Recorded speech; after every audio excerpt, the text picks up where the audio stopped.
put down that camera and strap in. It's time for a new episode of TogChat Live. It's an open mic night for photographers. Get ready for 60 minutes of your photography questions in real time with answers from your host, Joe Edelman. Hey gang, happy Monday evening. How are we all doing today? I hope good. Tonight, the topic, I'm going to dive right in. I'm not going to waste any time. The topic is one that I'm finding more and more new and young photographers, and even some folks that are maybe a little bit more on the mature side like me, but are still new to photography, are really struggling with. And that is the question of, why do I feel so much pressure when I look at other photographers' work? How can I handle the competition? So that's what I want to talk to you guys tonight about, is competition. And I see there's a lot of you here already. It's great to see all of you. I'll shout out some names as soon as I'm done this. But in the meantime, please check in. Let me know where you're from. And if you want to start loading up questions or hold them until I'm ready for the Q&A, either one is fine. So, listen, one of the things that I find a lot through my Facebook group, for those of you that are maybe watching me for the first time or have just started following me, hopefully you know that I have a Facebook group. I'll share the link with you guys shortly. That group has over 8,600 members. It's a really active group, and it's kind of very different. But one of the things that I'm learning about a lot of my members, and when I say a lot of my members, I mean photographers from around the world who are really very accomplished. And when I say very accomplished, I don't mean they're famous. We've got a few of those. I mean for wherever they are at in the learning curve. Because we have some people that are rank beginners, and we have folks that have been at it for a few years. And I'm finding that I've got photographers that, given their space, they're really very accomplished with what they're doing. But yet, they severely lack confidence in their work. So I wanted to address that, and I really wanted to kind of talk to you about it. And let's face it, this is one of those talks that winds up being a little bit of kind of a kick in the butt and saying, hey, pull up your shorts and get on with it. And it's also a little bit of kind of a rah-rah and hopefully motivational thing. So here is what I would encourage you if you find yourself kind of worrying about the next guy. And that means looking at another photographer's work. Maybe it's somebody that you know, maybe it's somebody that you follow online, and immediately then looking at your work and thinking, God, I suck, I can't do that. Am I ever going to be able to do that? My sincere, concise advice to you is, stop. Don't do it. Who gives a damn about competition? And you know why? Because there's not a single one of you out there, not a one, that has competition. One of the great things about being a photographer is that you don't have competition. Now, I know some of you already are like, whoa, wait, Joe, and you're ready to start typing, there's a guy in town and he's stealing all my clients. No, wait. I'll get to the business part in a minute, I promise you. But right now, I'm just talking about photographers, from one photographer to the next. Where's the competition? The reason I say that is very simple. I can pick any one of you, and I can invite you to my studio, stand you right next to me, give you my camera, and ask you to take a photograph from that spot. And then have you hand that camera back to me, and I will take a photograph with the same camera, same lens, same settings, from the exact same location, but next to you. And my picture will be completely different.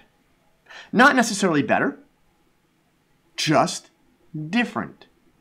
So when you really think about it, when you get down to the core level of all this, gang, photographers, we don't have competition amongst each other. So let's leave that out of it, because seriously, for those of you that are trying to compete with the next guy, that's like schoolyard stuff that we were supposed to get over in the 6th grade, okay? Literally. So that's an immaturity thing. That is an anxiety thing. I'll let the clinical psychologist deal with whatever that is. But that is not a photography thing. And here's why. Let me give you a little bit more kind of something to chew on here to hopefully convince you that you need to stop that behavior. The very first time that you picked up a camera. I don't mean bought your really expensive camera. I mean picked up a camera. If you're my age, that very first camera was probably something like an old Kodak Brownie or maybe even like a 110 pocket camera. If you are much younger, that first camera might have been built into a phone, okay? It doesn't matter. When you picked up that very first camera and took a picture and had that thought process, that response, that emotional gut response of, hey, that's kind of cool to do, there was no competition. You were actually doing something that was really selfish and self-serving and self-satisfying. And you guys hear me talk frequently about the idea that professional photographers are the dumbest people in the world. I mean that. Hi, I am one, right? The reason why, just for those of you that have never heard this analogy before, it's really simple. None of you ever took that first picture for the purpose of making money. And then somewhere along the line, professionals, they're dumb enough that they get this really stupid idea. And it's always one of two versions, but it's basically the same idea. Version one is, wouldn't it be great if I could make money and pay my bills with this camera? That's the dumbest of the two. And then the other version is, hey, wouldn't it be great if I could use this camera to make some money and buy more cameras and lenses and gear? Still pretty dumb, but not quite as dumb as the first one. The bottom line is, once that decision is made, the rules change. The fun goes away. It's hard to be creative. It becomes work. And that's because you have a client involved. So when you put yourself in a situation where you're constantly looking over your shoulder, or let's face it, we're not looking over our shoulder, where you're constantly surfing Facebook or Model Mayhem or 500 Pixels or Flickr or wherever, and you're drooling over other photographers' work, and you say, God, I wish I could do that. If only I could do that. You're basically doing exactly the same thing to yourself. You're creating a situation where you make it now work, because now you feel that you've got to figure out how to get to there. And you feel compelled to be able to do what they do. And a lot of the times, if you're being completely honest with yourself, the reasons why their pictures are better have nothing to do with the cameras, because so many of you spend ridiculous amounts of money and buy the best possible cameras that are available. Sony A9. Anyway. And then when we look at those other pictures, we also realize that it's not about the technique. Because while these pictures are amazing and we're drooling over them, we realize that oftentimes that technique is every bit as good as your technique. Or I should say, your technique is every bit as good as that technique. So where's the difference? A lot of the times the difference is they showed up. That other photographer wasn't sitting on YouTube, wasn't reading a blog, wasn't in a Facebook group arguing with other photographers about who knows what and doing all that chest pounding stuff. They were out taking pictures. And I find another part of the time, like I'll let you know one of my insecurities. We are all vulnerable to this. Anybody that tells you they're not is full of crap. We're all vulnerable to this. I find myself frequently very jealous of landscape and nature photographers. I will look at stuff that's, just comes up in my timeline on Facebook, or maybe I do see it on 500 Pixels, and it's like, wow, this stuff is just incredible. And my gut response is, I wish I could do that. And then I have to kind of kick myself, smack myself to wake myself up, and then I realize, dummy, I can't do that. You know why? It's not because I'm not as good a photographer as these people taking these landscape shots that are so amazing. It's because I refuse to get up that early in the morning and trek out to the middle of freaking nowhere to set up a camera and take a picture. And then I actually feel much better because I realize, dummy, stop your whining. If you get up early, go to those places, you could do the same thing. So what's the big deal? I photograph the things I enjoy. That's a big part of why I don't do landscapes. I admire great landscape images. I mean, I think Ansel Adams is probably one of my all-time favorite photographers, one of them. And it's simply because of how amazing and how technically incredible his work was. But I am not a landscape photographer, and that's definitely not my genre of choice. I admire his work because of what went into his work and the way in which he approached his work, right?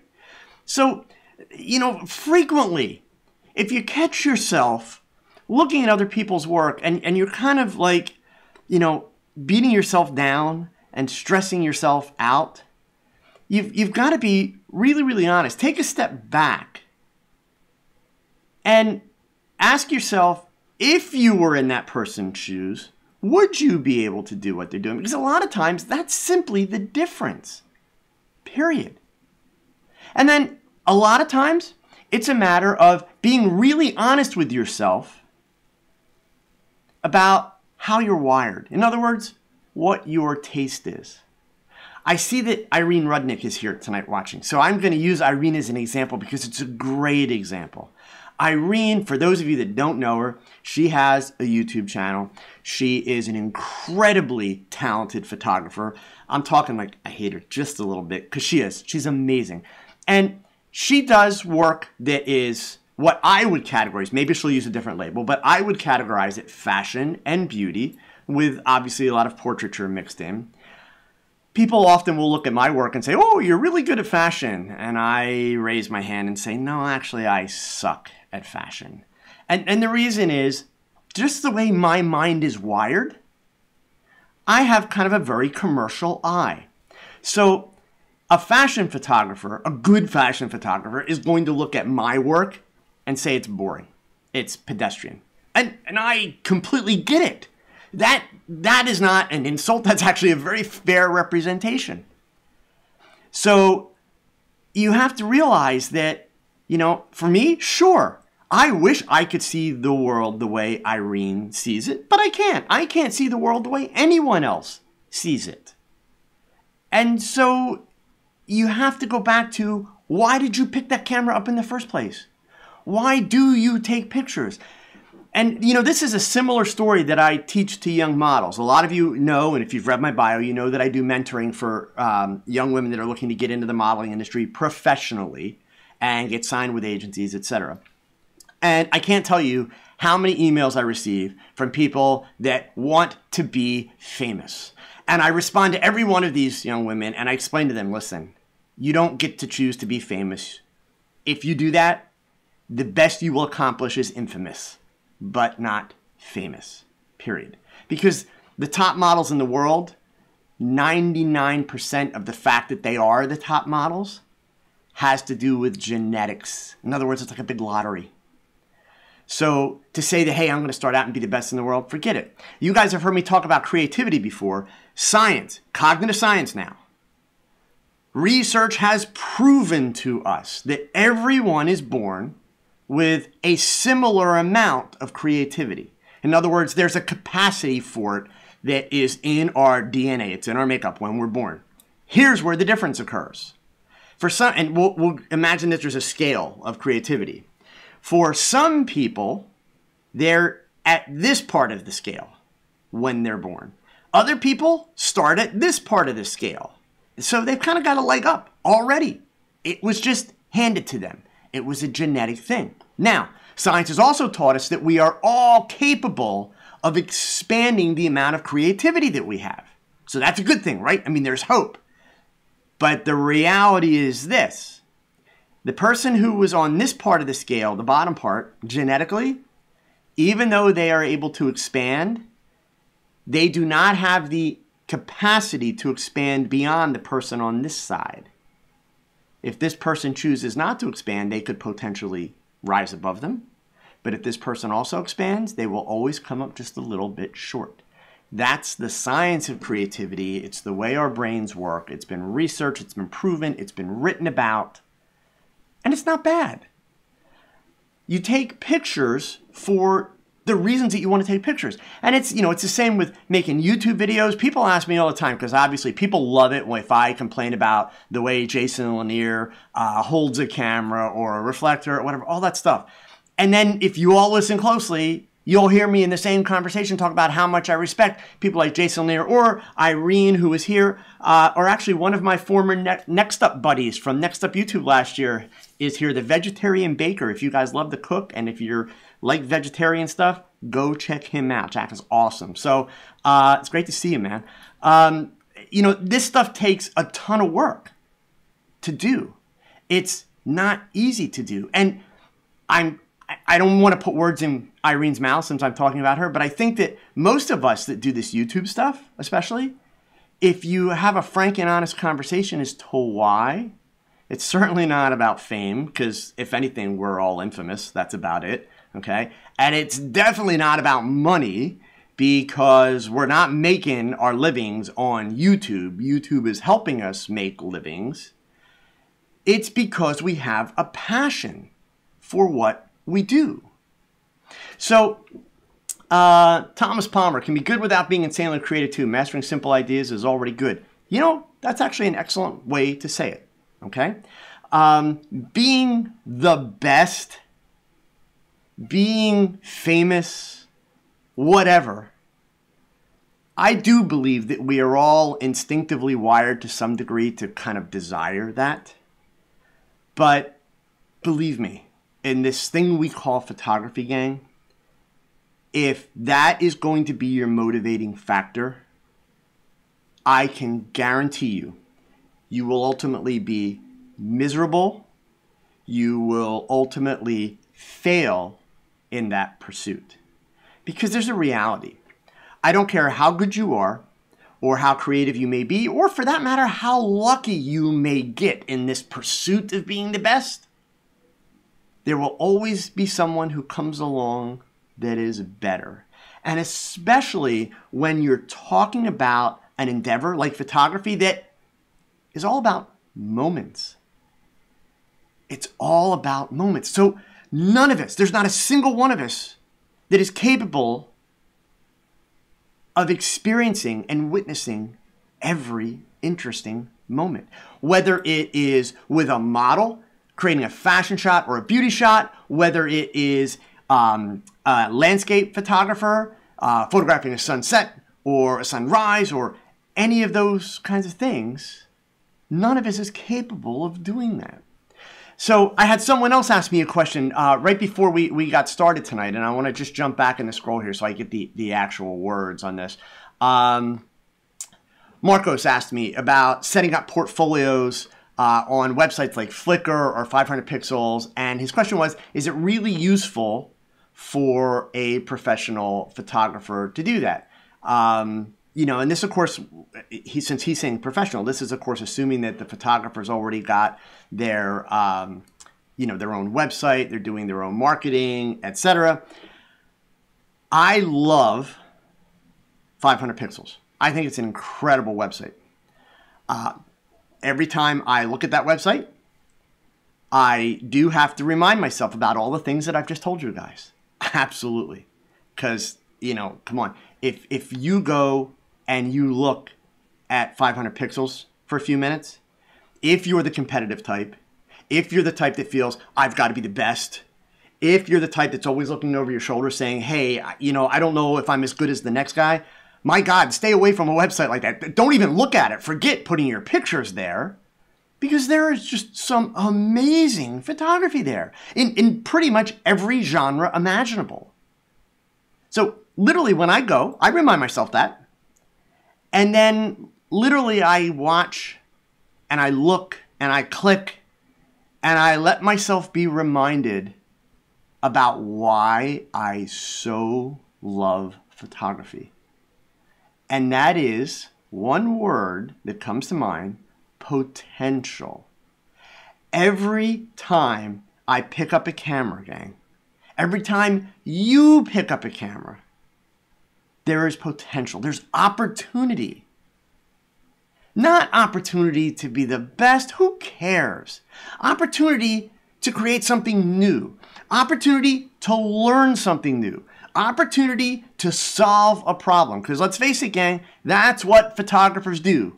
We get these crazy ideas. Or simple ideas. I want to get a picture of that. Well, okay. Nobody ever said, I want to get a crappy picture of that. We want a good picture of that. That means we have now created a problem. We have to make sure that we get the right exposure, the right aperture, we get it in focus, the composition's decent. We want the right camera angle. We don't want things growing out of people's heads. All that kind of stuff. So the minute we pick up that camera, all of that potential is there. The potential to fail as well. So hopefully there's a little bit of adrenaline. There's excitement. Excitement about the opportunity and excitement about the fact that, okay, now I can challenge myself. Sometimes we win, sometimes we fail.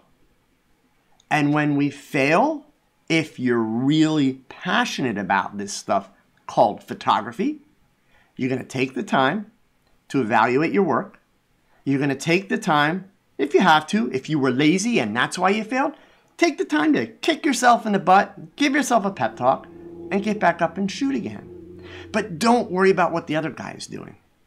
And by the way, for those of you that wanted me to answer that with regards to competition, like, hey, I'm a wedding photographer and I've got a lot of competition from this other wedding photographer, that's a much shorter answer and it's much easier to explain.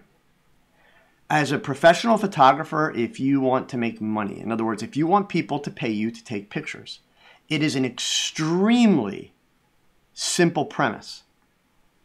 You have to do what you do it to the best of your ability, and hopefully have a great work ethic in the process. And then you have to find people dumb enough to pay you to do it. That's all. It's that simple. And then if you want to make it a little bit easier, go out and learn everything you can about marketing and social media and all of that stuff. But in terms of the way you shoot, in terms of the way you pick up the camera, you can't say, well, you know what? This guy takes lots of wide angle pictures and he's got more business than I do. So I'm going to start shooting everything in wide angle. That's not going to work. And you know why it's not going to work? Because at best, you'll just be a copy of that guy. And your work, whatever level you were at, will begin to degrade because you're not going to be doing what is instinctively you. You know, believe me, I look at work of people like Irene, and I love her sense of style. I mean, Irene's work is more than just photography. She is a great stylist. She has a wonderful eye for what she puts in front of the camera. And you folks have heard me say many, many times that as a commercial photographer, and as a beauty photographer, and a portrait photographer, I actually think that I'm a lot like a product photographer. In other words, I work with a makeup artist. I have a beautiful subject. That's what goes in front of my camera. My job is to make it look amazing. So throw in some of that psychology and it's like shooting a product. In Irene's case, she does this wonderful styling, just all of it. The feel to her work, it's gorgeous. I can't do that. Sure, I wish I could. You know, we always wish we could do what we can't do. But none of that takes away from my joy and my passion about photography. None of that changes the way that I do things. And if I were to try and do what she did or what any other photographer did, I would ultimately fail, or at best, look like a second-rate copy of that. And that's the thing that you really have to get at. Russ Packham, that's a great question. Is it bad that you look at other photographers' work and think how you would have shot it? No, not at all. In fact, especially when you're starting out, looking at other photographers' work is actually a great way to teach yourself about photography. Because, you know, you look at somebody else's shot, you look at where the catch lights are, you figure out where they put the lights, you look at the shadows, that helps you also figure out where they put the lights. You can study what kind of camera angle did they use, you know, what lens do I imagine they used. The more you do that and the more your skills progress, you'll get to the point where you can look at somebody else's picture and aside from the exact exposure settings, you'll be able to tell, hey, this was done with a telephoto or this was done with a normal lens. You'll be able to tell if they shot it at waist height, shoulder height, if they were laying on the ground, all those different things. You'll be able to figure that out. So, you know, it's kind of one of those things that studying other people's work and especially trying to study, what do I teach on YouTube? The hows and the whys. That's excellent. And that's what you should be doing. But again, to go back to the question that started this conversation tonight, just understand that we're all human. And I purposely didn't name the person who asked this because I don't want to make them, I don't want to kind of, you know, hold them up and say, oh yeah, this guy's just really insecure, because this guy is not alone. I get this question frequently, or variants of this question a lot. And, you know, all this social media stuff, that the race for likes and comments, right? It helps fuel that. We are all capable of falling prey to that, because it digs on emotions. You have to simply remind yourself, why did you pick up the camera? If you go back to that, you can't go wrong, because that's before all this competition. That's before all the little neuroses set in. You know, that's before all of it. Okay, so thank you for listening. Boy, we got a lot of people here tonight. This is great. So Trevor's here, Russ Packham, Marcos, James, Stinko Pants. Cool. Thomas Palmer, Doreen, all the way from Barbados. Hi, Doreen. Raymond's here. Irene, I already mentioned. Awesome. Diego, how you doing? Adam Assart. I know Clint's here. I saw him. Sven's here. Kenneth Preston. Ron's here. Hey, Ron, I don't know that I've seen you here before either. Sean. Hey, listen, guys, seriously, thank you for stopping by tonight, spending the evening with me. A little bit of the quick business. We'll get that out of the way, and then I'm going to dive into your questions. You guys know the drill. So if you haven't done it already, please follow me on the social media stuff. You know, Facebook, Twitter, Instagram. Those are the ones where I am most active on. If you haven't joined my Facebook group yet, would love to have you. We have some really strict rules that we abide by, but it's a group where I guarantee you're going to learn stuff. I just put the link in the chat window for you guys, so check that out. And also, if you haven't done it yet, please do subscribe to the channel. It would be greatly appreciated, as well as, of course, hit that thumbs up. Also really, really appreciated. And hey, you guys know that I love comments, right? So I got a bunch of questions here already. I want to dig in so we don't run out of time. I want to try and get to as many questions as possible. So let's switch the screen over here real quick. And I got a couple that got copied over here. And oh, and by the way, guys, it's worth mentioning, I'm going to try and answer all these questions. If I run out of time or it's getting late and you got a question that you really want to make sure that gets answered, that little $ down in the bottom left-hand corner, you can go ahead and click on that. As little as $1. If I have to stay late, I will stay late. I will get your questions in. Last week, if you guys were here and you were watching, Thomas Palmer had a question for me. He did a super chat right at the end, and I ran out of time, and I didn't see his response. So I had him email me. He got back a nice lengthy email. Like, super chats will always get answered. They're greatly appreciated. Okay, so the first question I had here from earlier, okay, I had a question from John Edward Calvino on regarding client contacts and that. Is it usual to put anything about editing photos, like restrictions, like are you allowed to redistribute it, or can you alter it, etc.? I would encourage all of you to put together a little bit of verbiage that you give to your clients when you deliver files. And for that matter, even when you deliver prints. For lack of a better phrase, let's call it a social media policy, okay?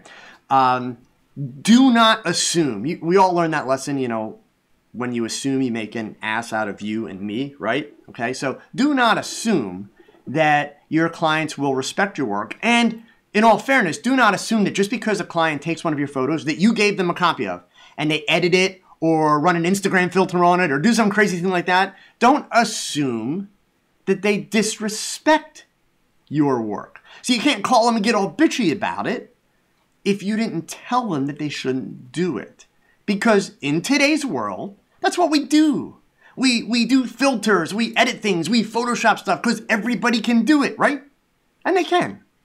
So yes, you should have a policy that says you can and can't do various things. And in my opinion, gang, for all of you, I don't care if you're doing portraits, weddings, commercial work, I don't care what you're doing, that policy should be lenient. And so what I mean is this, I'll tell you what my policy is. When I give images to someone from a shoot, especially now, like with the YouTube stuff, if I bring a girl in, I'm usually going to do a trade with her to be able to do the shoot for the YouTube video. So obviously she's coming in because she's going to get some really cool images, etc. So I always send her images that are sized at 1200 pixels on the longest side. That is plenty large for anything on social media, okay? And you know what? If they go out and print a print off that 1200 pixel file, fine. I don't care. I'm not, this is a trade shoot, right?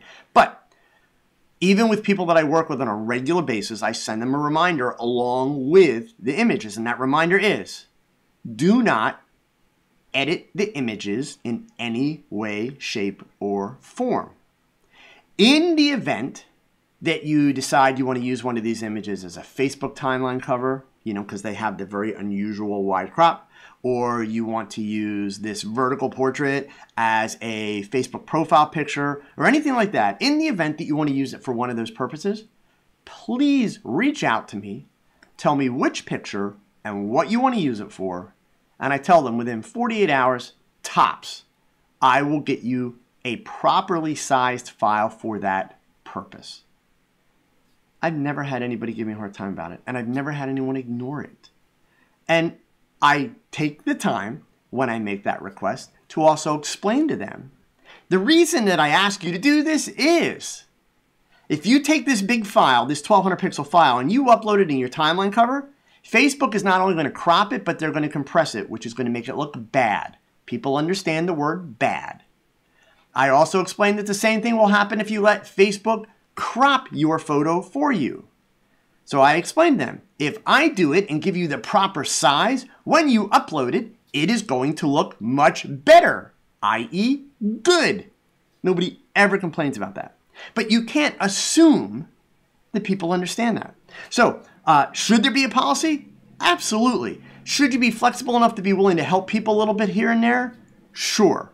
If you feel that your people are going to take way too much advantage of it and you're going to give them 20 files and they're going to say, oh yeah, I want all 20 as a timeline cover and all 20, then okay, put a cap on it, put a limit on it, tell them after a certain amount you're going to charge them $1 to process a file, whatever. Let's face it, if I've already retouched the image and I've got the high resolution file, for me to open it up, crop it, save that JPEG, email it, it's going to take me literally about 45 seconds. So I'm not going to nickel and dime people. And when I was doing modeling portfolios full time, I refuse to nickel and dime people for that kind of stuff. So, because indeed, it's to my benefit if they're going to take one of my pictures and say to people, I love this picture, because that's what you're saying when you put the picture on timeline cover, etc. Okay? Jean Edwards says, so we should give this reminder when delivering the work or before. A little bit of both, meaning don't give the reminder like before the person has said, I hire you, right? Because up to the point that somebody says you're hired, you want to try to avoid the word no or any variation, of that. But definitely once, you're into the planning phase for the shoot, it's a good idea to start to introduce that. And at that point, maybe you don't have it as a conversation, but maybe it is an addendum to the prep information that you are going to give them. And then after the shoot, when you're delivering the proofs, it's worth having a conversation. Because believe me, it's really, really easy to get word and rule heavy. So even in my Facebook group, we have rules, and fortunately Facebook puts a character limit on the rules, because otherwise, it would just go on and on forever. That's why I recorded a video, because that way people watch the video, listen, and learn from it. So it's definitely, worth mentioning more than once. But as long as you're giving people the why, in other words, not just saying, here's the rule, but give them the why, you will find people are very cooperative. Okay? So let's see here. Ivan the Terrible. How do you keep up with the ever-changing Facebook image sizes? Well, that's something I'm really good at, because I teach social media a lot to photographers. So let me give you a little tip here, Ivan. If you visit my Patreon page, so it's patreon.com/Joe Edelman, and if you become one of my supporters, which you can do for $1 a month, man, so that's $12 a year, like 2 cups of Starbucks coffee, that's it, okay?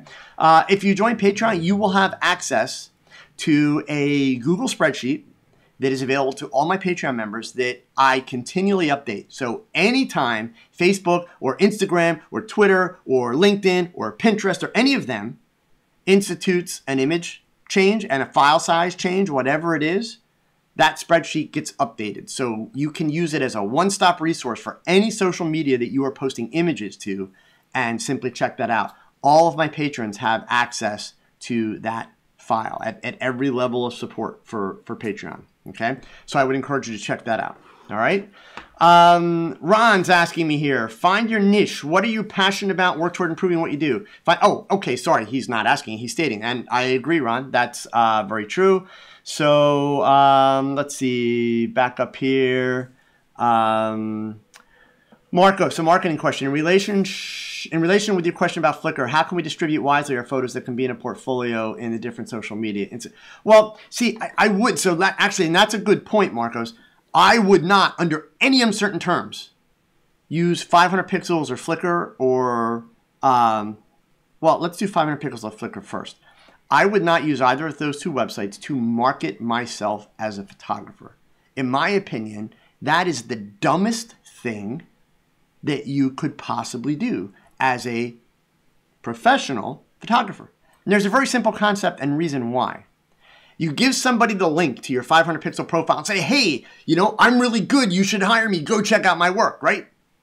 And so what do they find when they go to 500 pixels? They find your work and the work of thousands of other photographers. You know, those same photographers that you were really distressed about because your work's not as good as theirs, well, they're all there at 500 pixels. So you're never going to send somebody to 500 pixels at all. Okay. Now, when it comes to sites like, you know, Facebook and Twitter and that kind of stuff, it's a little bit different because there we have a situation where your potential clients are also there. Potential clients are not going to 500 pixels or Flickr.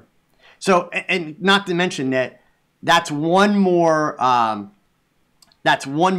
social media site that you're asking them to have to learn how to use in order to interact with you. So it's another bad reason for using those websites to market yourself professionally. Literally, the reason for using websites like 500 pixels, I mean, honestly, so here, I'll upset a few people, but Flickr, forget Flickr, gang. Flickr's dead. You know, Flickr's owned not even by Yahoo now. Isn't it by Verizon or one of those companies? I mean, it's been sold off God knows how many times. Bail on Flickr. Seriously, like bail. And I know some of you are going to start telling me, but I love Flickr. It's good for this, it's good for that. I get it, but, you know, the writing's on the wall. Flickr's on the way out. I don't mean like tomorrow, but it's on the way out. Maybe it gets saved along the way, but if you're looking for something that's like, you know, seems to be a safer bet, 500 pixels is doing the right thing, 500 pixels is moving up, etc. But here's the thing, okay? You know, if you're going to work professionally, you need to build your own website, period. You can have a great website for less than $4 a month. And please don't insult me by typing in like Weebly or Wix. That's crap. Okay? Crap with capital letters. Okay? So you need your own website. $12 a year for domain name at Google Domains. You can get them less, but trust me, Google Domains is the best because you can get private registration at no cost. And then like, you know, $3 and change a month for website hosting. So if you're going to do it professionally, you need your own website. And believe me, don't whine to me about what that website costs and then tell me that you own like the Nikon D810 or Sony A9. Like seriously? Don't be that person, okay? But you use 500 pixels to be able to share photography amongst your photography friends.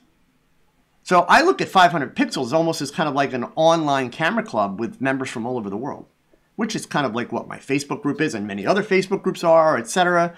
But definitely not something you're going to use for marketing at all. Hands down, done. No. Alexander, JPEG or PNG for Facebook? Interesting that you would ask that. JPEG for 99.9% of what you do, except frequently for the timeline covers, PNG is going to be the best way to go because you have 100 kilobyte, I think it's a kilobyte, sorry, off the top of my head, I'm drawing blank, but you have a cap on the file size on the timeline cover. Honestly, it's usually easier to meet that cap with a PNG file. The way around all of that though is, you guys have heard me talk about JPEG Mini, the compression program. Google also has their own version. It's not quite as good as JPEG Mini, but it's pretty doggone good. As long as you can get your JPEG under that 100K, you're good to go at that point. So it's not that the PNG is sharper or anything like that. It's just that you don't want to put yourself in a situation where you're letting Facebook compress your file, or even worse yet, recompress your file if it's a JPEG. So JPEG most of the time, but timeline cover is the one possible exception. Okay. All right. So a lot of really kind words here, guys. Thank you so much. I really, really appreciate all the kind words. just going back here. I'm going to let you guys type some more questions because I copied a couple over here real quick. Kelly Benz had a question for me. He asked, and this is an interesting one because this is the kind of question, it's a little bit on the business side, but we don't get a question like this often. So I wanted to take this one. Would you like to get, or excuse me, he would like to get thoughts on hiring an outside salesperson to scout out conventions for more photography work. To be honest, he doesn't feel that he's particularly good at, knocking on doors and basically doing, the, hey, look at what I can do spiel, okay? So he, has seen a lot of really bad examples out there, not all, but, the majority of them. And if you have ever been to or involved with conventions like the Comic-Cons or that kind of stuff, there's always really, really great photographers around. But indeed, the photographers that are oftentimes doing the actual convention photography, really pretty bad. And ironically, and now I know I'm going to really get myself in trouble, even if you look at the conventions in the photography world, like Photo Plus and WPPI and Imaging USA, go to the websites and look at the pictures that are posted from those conventions. And it's like, honest to God, this was a freaking photography convention. And that's the best you can do for photographs to show off the convention? Like, really? So, Kelly, here's the thing. That's a double-edged sword. And what I mean by that is, should you hire somebody to basically do your marketing for you? If you can afford it, sure. So here's the one thing that I have absolutely no idea about, Kelly, and this is, this is what you need to factor in to really make that determination. Because in my opinion, it shouldn't be about the idea that you are bad at selling yourself. I honestly have no sympathy there. There was a time in my life I was bad at selling myself. There was a time in my life I couldn't talk to people because I was somewhat of an introvert. That's a learning curve. That's something that you have to do. Steve Wilkins, yes, Wix still pays to advertise on my videos. They pay YouTube. It's not like I'm scamming them, but it amazes me that they pay to advertise on my videos. So, but yeah, Kelly, you definitely don't hide behind that excuse of I'm not good at it.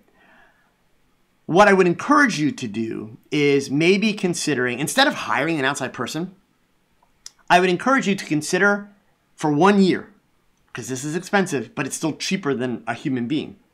For 1 year, sign up for a premium membership on LinkedIn. It's going to be about 500 and some bucks for the year. It is not cheap. But once you've paid for that premium membership on LinkedIn, it's like being on Facebook, but only better. You can contact anyone, okay? And they will receive your message or your friend request or any of that kind of stuff. Since it is a very professionally based site, all the executive directors and the marketing people from all of these conventions, they all have profiles at LinkedIn. So that way you can go ahead and search, find these people, reach out to them, introduce yourself, show them samples of your work, etc. One last piece of this, Kelly, and this is kind of the depressing part, but come on, we all know this, right? You talk about how a lot of the work that you're seeing done out there for conventions and that is really bad. There is this harsh reality of beauty is in the eye of the beholder, and oftentimes the beholder is more motivated by money than they are by quality. So indeed, before you hire a person, unless maybe you can get that person on a deal where they are going to strictly work on commission. So in other words, it's not costing you a dime. But before you make a commitment like that, I would want to make sure that you have a better sense of, do these conventions really want quality work? Or do they just want to be able to say, yeah, look, here's the photographer and here's all the pictures that we did? Because that's going to have a big impact on your ability to really turn that into a profitable enterprise, especially if you're going to hire a salesperson. So the LinkedIn thing allows you to start doing some research. You do it for like 1 year and then stop, okay? Now, granted, if it keeps working, maybe you find there's a need to keep going. But 1 year gives you lots of really good access. And then you shut it off. Unfortunately, you have to commit for a year. There's no way to do it for like a month and then quit because they're smart enough to realize everybody would do it for a month and go in and, get the whole database out. And yeah, so, but that's kind of how I would approach that. Okay. The Mayor of New York, thank you so much for the super chat, man. So my general overview of monitors for photography. I'm going to assume that you mean computer monitors like the ones that I'm looking at right now. That being said, if you're not, please let me know and I'll give you a different answer. But the general overview of monitors is they are obnoxiously, good ones, the best ones, are obnoxiously expensive, which really sucks, okay?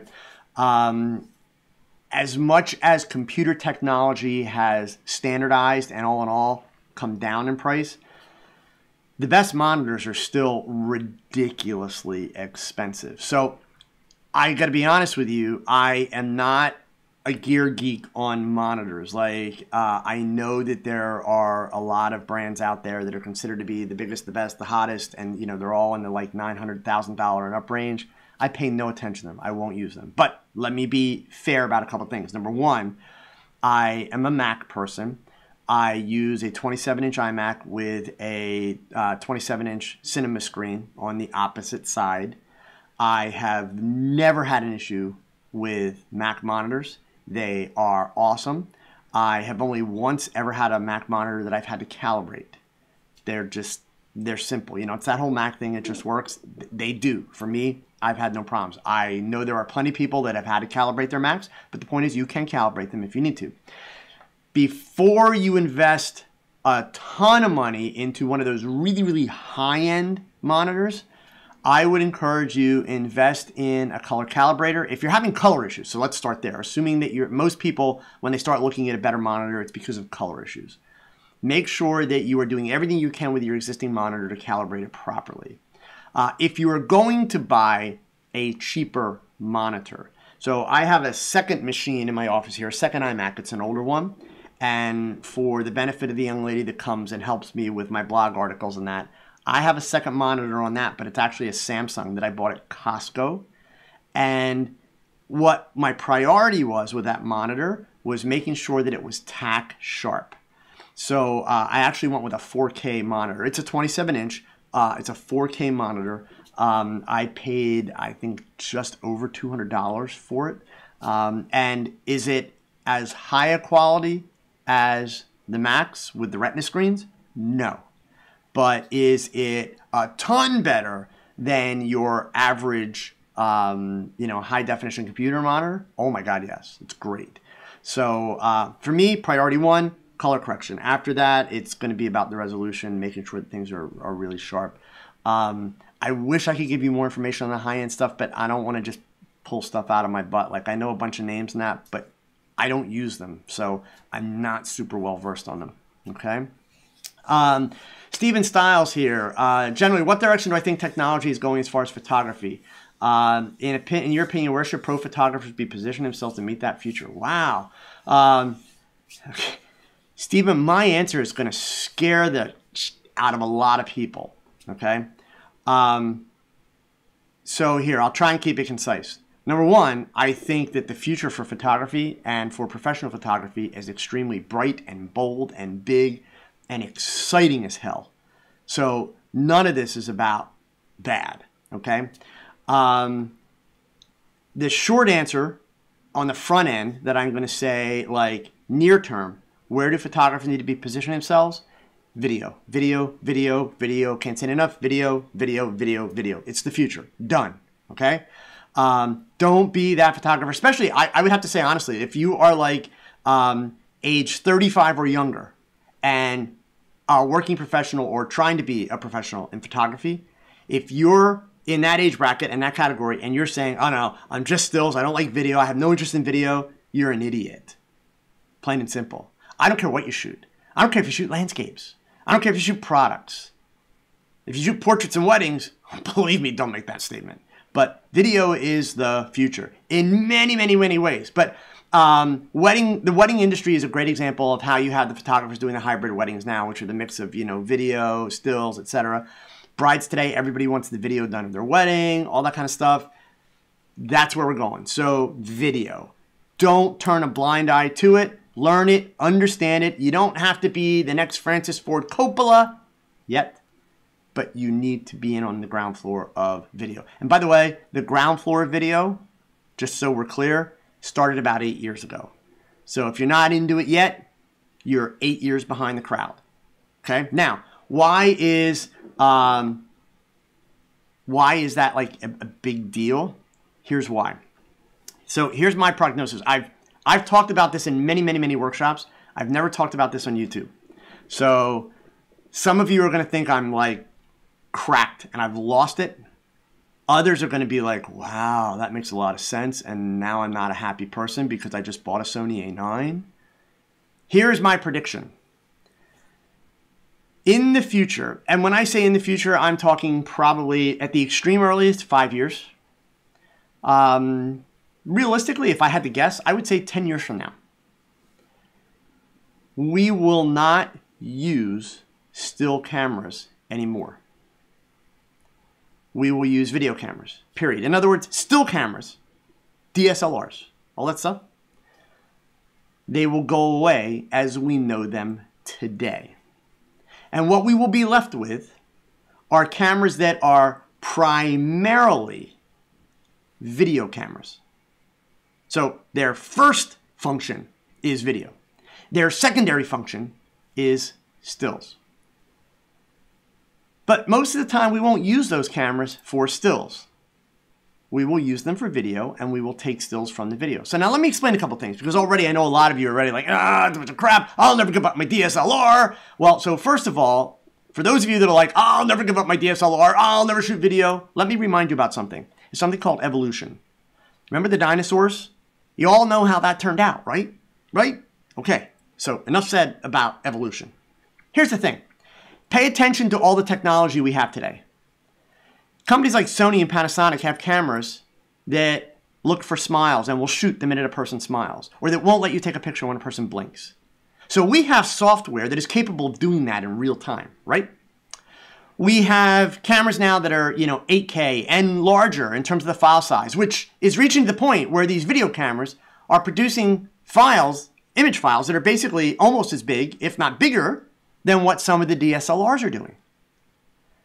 On the flip side, on the DSLRs, we have cameras like the Sony A9 where basically people take movies and then they pick one frame, right?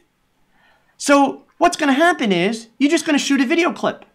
And, the cameras will have multiple modes. One will be just regular video where it just shoots until you turn it off. The others might be shoot a 10-second burst or a 15-second burst or a 30-second burst. Others will be actually just one frame, but it'll be a video camera. And now a lot of you are going to object and say, my God, if that happens, I'm going to have so much editing to do. It'll take me forever to go through shoot and figure out which picture to use. No, stop your whining. Because along with that change in the cameras, and in order for that change to happen, because remember, that piece of technology, we have all that technology already. We have the file sizes, we have the frame rates, we have the buffers, we have all that stuff. That's here. But what about the editing? That's a problem. So we'll use the standard numbers because I suck at math, so we're going to keep it simple, right? So most videos are 30 frames a second. Obviously, a lot of the new 4K stuff, everybody's shooting at 60 frames, but we'll go with 30 frames just for simple conversation right now. So let's say that you're doing a portrait of somebody 10 years from now, and you set that camera on 4 seconds. So 4 seconds, 30 frames a second, that's 120 frames. It's going to fire off. So as you tell the person to smile, which you shouldn't say smile, but you will, because a lot of people do, you're going to say smile. They're going to smile, and it's going to shoot 120 frames.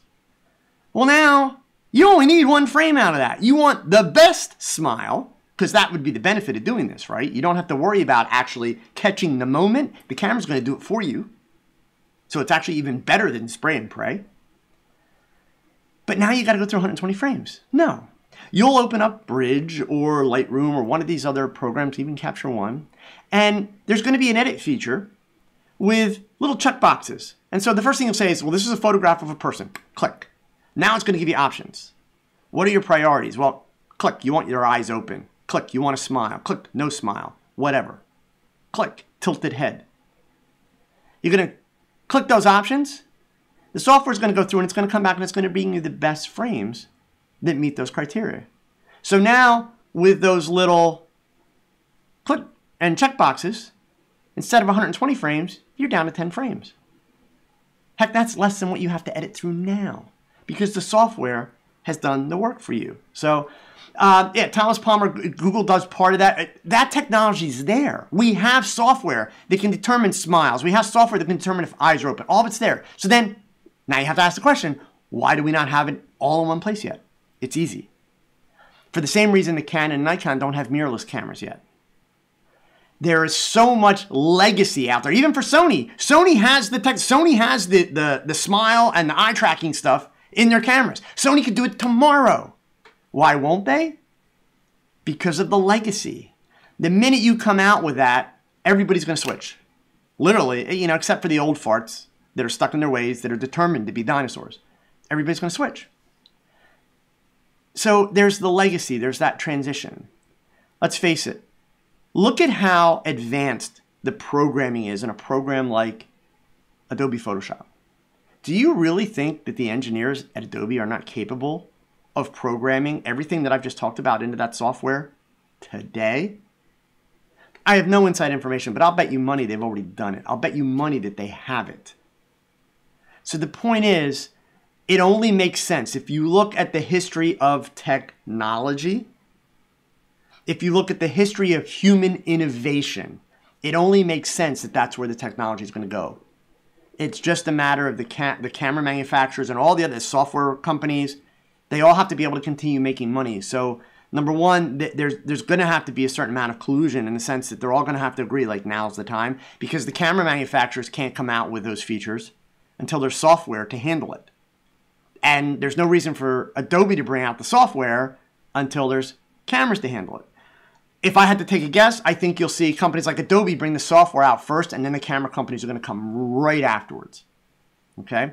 But that wasn't as short an answer as I had hoped, but that's my prognosis for where the future is going. But I think the future is awesome. And I think that technology will be incredible. Okay? So, Jean-Edward Calfino, thank you so much, man. What should you look for in a used camera, number of clicks, etc.? Honestly, just make sure that it's in decent shape. You know, people get all hung up. Obviously, I just sold my Nikon D810, you know, my second one on eBay recently, which, by the way, gang, a little warning. If any of you intend to sell any gear on eBay, be really careful.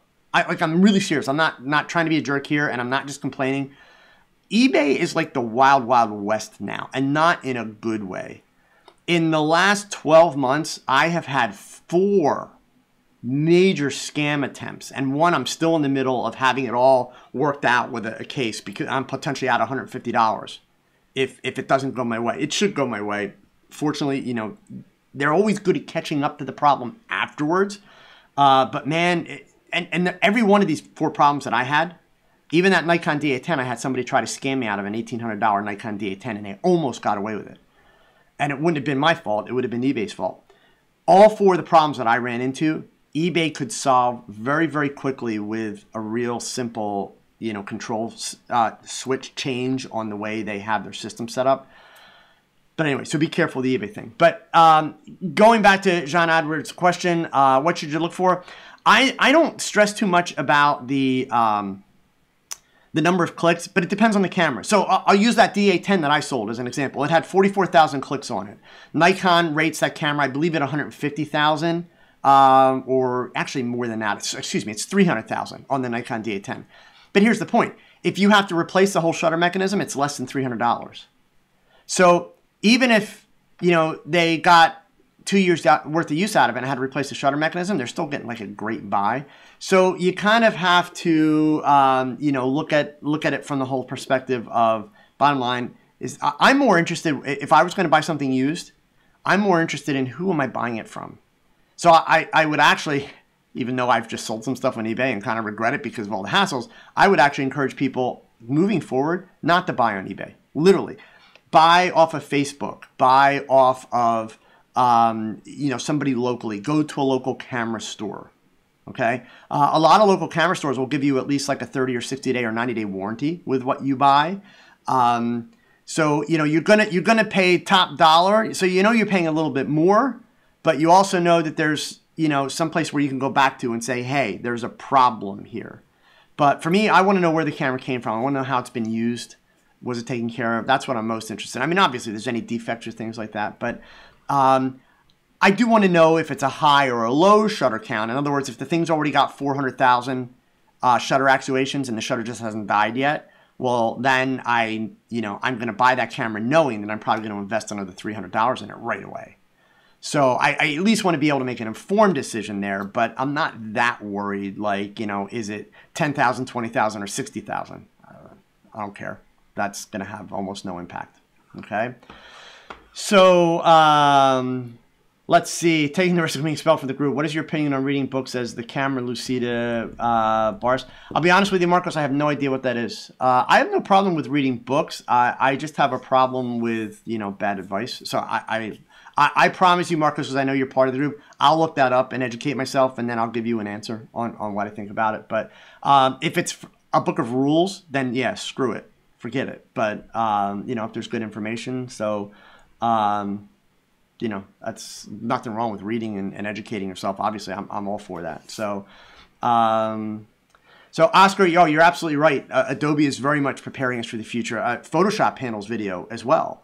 I guarantee you they've already written the software. They've already got the ability. Click the check boxes. Just think about the logic behind it, and think about how advanced their software is.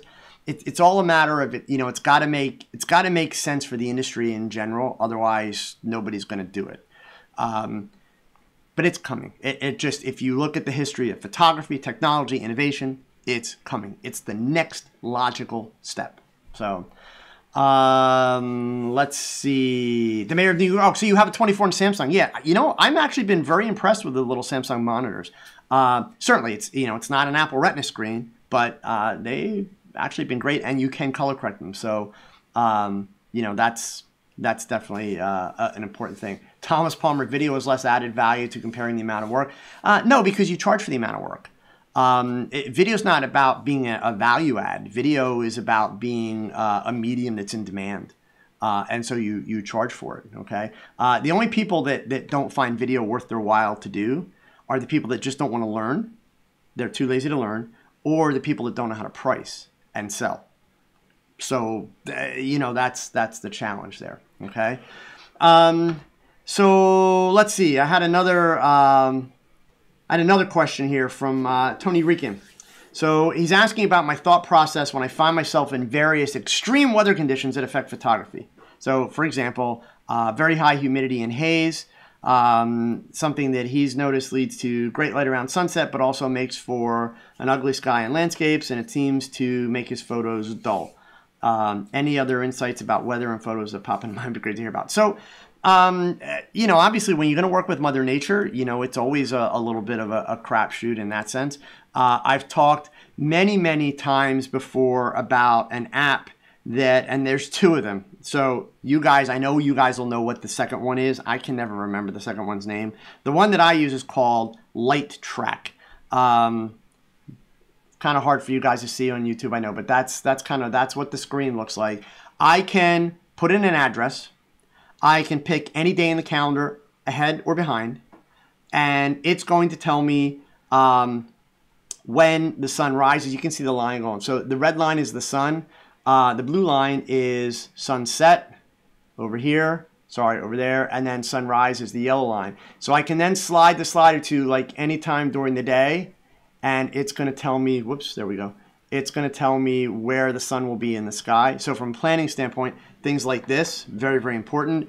In terms of what you're talking about like those really hot, humid days in the summertime, which we get them here in Pennsylvania especially, where, you may have a nice sunset coming up, but with all that humidity and that, there's so much kind of like haze in the air that the lights just bleh.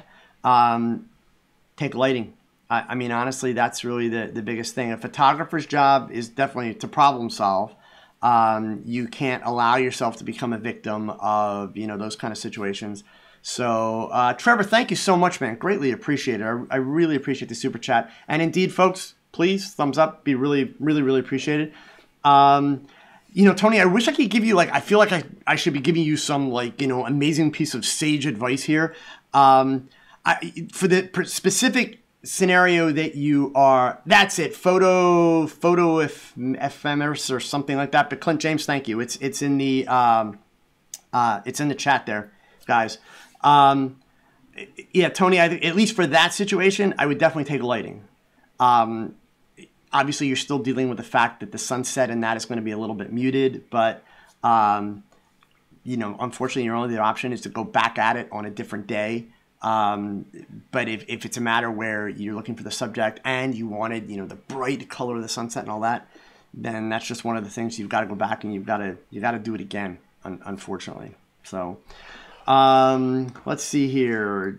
What else do we have for questions? Photo ephemeris, yeah, and photo pills. Haven't heard of that one, so that might be a good one to look at too. So, Marcos, The Camera Lucida is a book over criticism and theorization on photography, not about rules. So, I'll be honest with you. Just based on what you just typed there, Marcos, that makes my head hurt, man. Obviously, I spend a lot of time thinking about photography because I spend a lot of time explaining photography. That just sounds deep, and I'm not into deep stuff. I'm into why I take pictures. I take pictures because I love it, because I have fun. Photography for me has been my ticket to the world. It's been my ticket to experience life, to experience people. So for me, that's all I got to worry about. Like the photography stuff, just keep working at it. Just keep working. Just push, keep working. So, at the end of the day, Marcos, if you find it helpful to you and you feel that there's good information in there, I would tell you, go for it. I will say this, though. If whatever you read in that book, you find yourself holding a camera and trying to remember all of it, that book is a horrible thing then, okay? So when you have a camera in your hand, guys, all of you, that should be like a Zen moment. Literally, it should be like a Zen moment. You should have already read the instruction manuals and practiced with your camera and know how the camera works. So you should never have to think about the camera. You should push and shoot and screw up and shoot more and push more and screw up and shoot more and get to the point where when you've got a camera in your hands, you can think about the idea in your head and then begin to execute it. And that takes lots and lots of practice, not knowledge. Practice, practice, practice, practice. So you want to get to the point where when you have a camera in your hand, it's a Zen moment. Because taking a picture, and especially since a lot of you are following me, I know that you want to photograph people.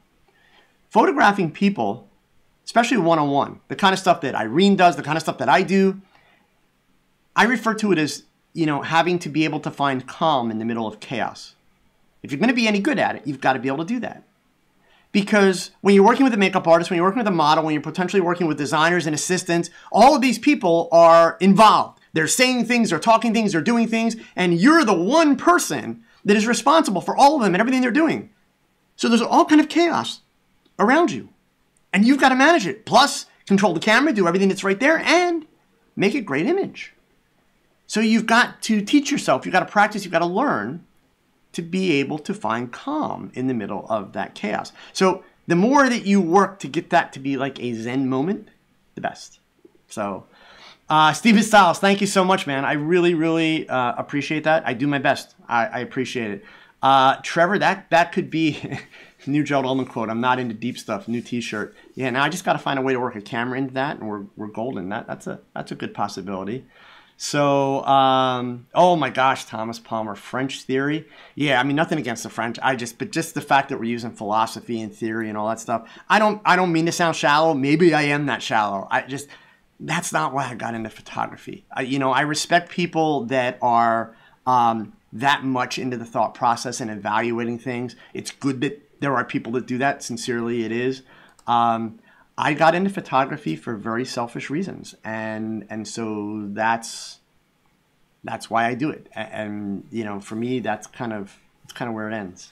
So a couple little things here, gang. Really, really quick.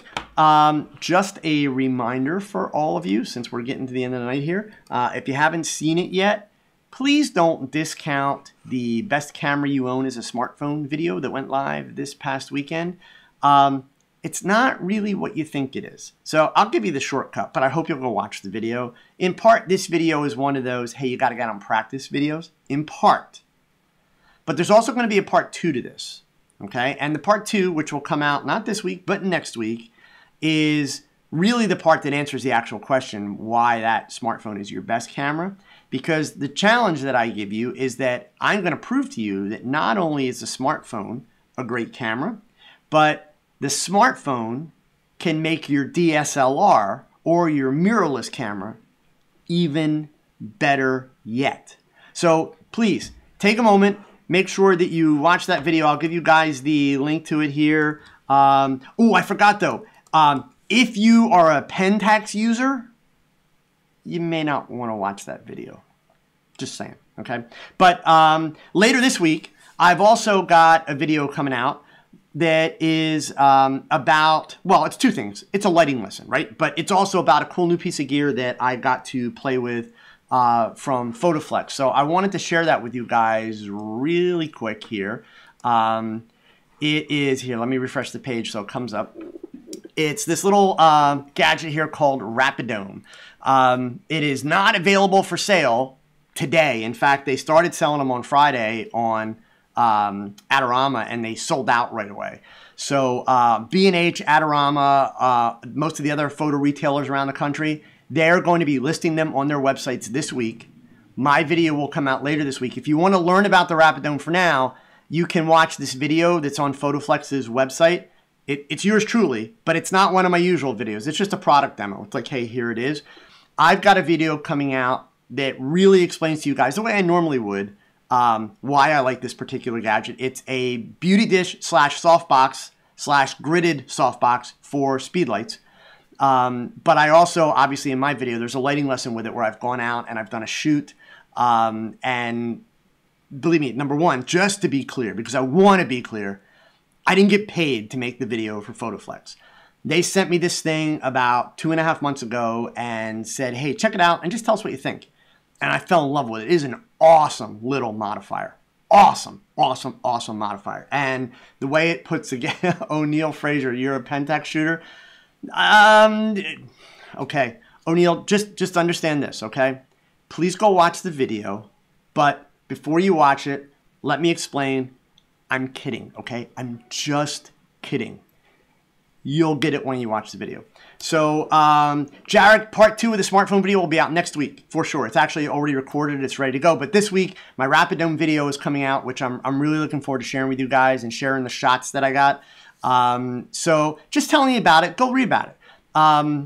I have a whole litany of reasons why I think this thing's so amazing, which obviously I'm going to break down in the video and you know, share that with you guys. So, you know, you'll be able to, you'll be able to catch up with that. So, oh, you know what? I'm sorry. I've got to do one more question. Hey boy 88H, I am guessing that you are young since you're asking this question. And I always try to make sure that I pay attention to younger photographers and give them a hand. So his question here is being younger harder to be a photographer than being older where you can get connections? My sincere, honest answer to you, hey boy 88H, hell no. I'll trade with you today. When you're younger, you know less, you're going to make a lot of dumb mistakes. Those dumb mistakes shape you, form you, help you grow. When you're younger, you tend to be more fearless.